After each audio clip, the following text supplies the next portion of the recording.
And joining us now with more insight on this story is Abu Bakar Molla. He is a Jamaat-e-Islami EU spokesman. Really good to have you with us. After Mir Qasim Ali's appeal was denied, he refused to seek a presidential pardon because that obviously requires you to admit you're guilty, and presumably Mr Ali wasn't prepared to do this because he believed he was innocent. And we also have human rights groups saying this execution is one of a string of political stunts. What's your view? Mir Qasim Ali did not commit any crime, and there is no evidence against him at all.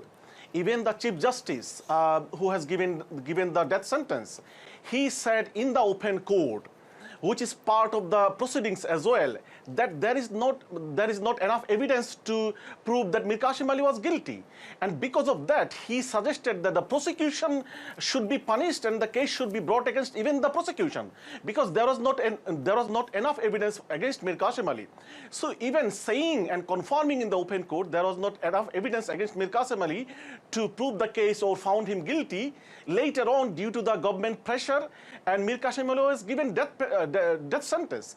It was the government decision which has come through the court.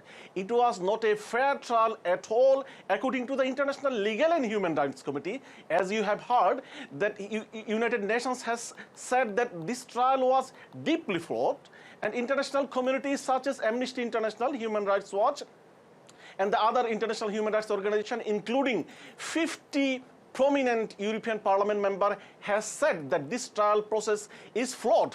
It was a political prosecution, it was deeply flawed, and this trial did not meet international standard.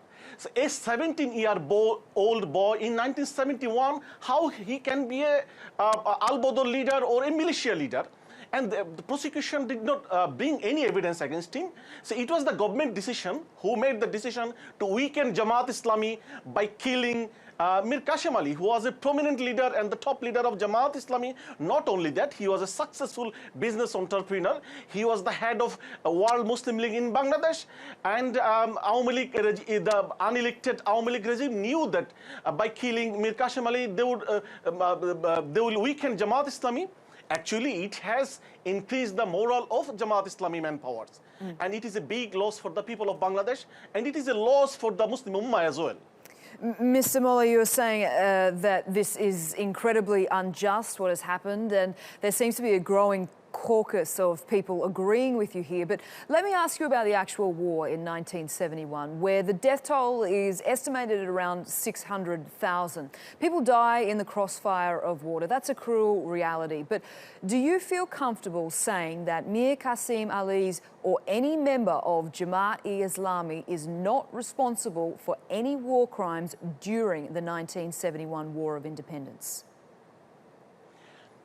Jamaat is not against justice. Jamaat is in favor of justice. But there has to be justice. And justice should be done through a fair trial process. But what we have seen, what international community has seen, and the international community has come to a conclusion, such as United Nations, European Union, Amnesty International, and Human Rights Watch, they have decided and concluded that this trial process did not meet international standard. Forgive me for interrupting, Mr Molla, but I think we've made it clear, and certainly you stand by the likes of Amnesty International in saying that these war tribunals are, well, a bit of a sham, really. But the question I was asking is, do you feel confident in saying that Jamaat did not commit any war crimes during the 1971 War of Independence? I'm very confident, and that Jamaat-Islami was not involved in any crime in 1971, and the prosecution could not bring any evidence against Jamaat-Islami or any leaders of Jamaat-Islami. It was a false prosecution, and there was no evidence at all against Jamaat or its leadership. And where do you think this has stopped? Because Mr Ali is now the 5th person to be executed under this war tribunal. Are you expecting to lose more friends in this kind of fashion? Yes, as I said before, they want to weaken Jamaat Islami. They want to damage the Jamaat Islami by killing its leaders and its manpowers. That is their target. They do not want to establish justice, and justice is not their aim. Their aim is to weaken and damage the largest Islamic political party in Bangladesh and the third largest opposition political party in Bangladesh. That is their target. But as I said before, the people's sympathy towards Jamaat Islami is increasing, and the moral of manpowers of Jamaat Islami is increasing as well. By killing the Jamaat leaders and manpowers, they cannot wipe out Jamaat Islami from the political scene of Bangladesh. And Jamaat Islami will remain as a strong political party with the support of Bangladesh and through the democratic process.